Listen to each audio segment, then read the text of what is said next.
Numërimi I votave brenda territorit shqiptar e ka nxjerrë Partinë Socialiste fituese të 83 mandateve. Shqiptarët me shumicë dërmuese I dhanë besimin kryeministrit Edi Rama për të udhëhequr Shqipërinë edhe në një mandat të katërt, duke I dhënë atij një fitore të jashtëzakonshme, ndërsa Partia Demokratike me aleatët ka arritur të marrë 50 mandate nga 63 në total në vitin 2021. Tashmë po numërohet vetëm vota e diasporës, ku ndikimi mund të jetë minimal, dhe po numërohen edhe votat preferenciale të kandidatëve. Partia Socialiste ka marrë deri më tani 806.000 vota, mbi 53.3%, ndërsa Partia Demokratike me mbi 520.000 vota, ose ndryshe 34.2%.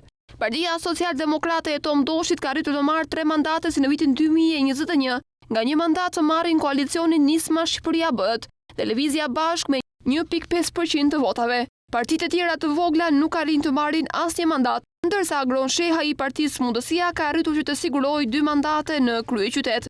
Tirana, qarku më I madh me 37 mandate, ndahet kështu: 19 mandate për Partinë Socialiste dhe Partia Demokratike 13 mandate. 4 mandate që I ikin Berishës dhe aleatëve I shkojnë 2 Shehajt, I cili u nda nga sigla e Partisë Demokratike.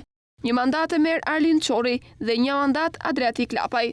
Partia Socialiste ka arritur një fitore spektakolare në qarkun e Fierit me 12 mandate, 3 më shumë se në vitin 2021, ndërsa Partia Demokratike ngel me 4 mandate.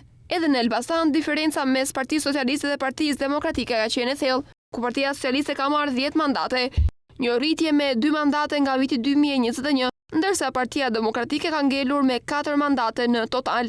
Dy brajshte surpriza e Partisë Socialiste, me përmbysje rezultati 3-2 në favor të saj. Në Vlorë, Partia Socialiste u rrit në 9 mandate, një mandat ja dhuroi diaspora, ndërsa Partia Demokratike deri më tani ka mbetur me 3 mandate, me një rënje drastike.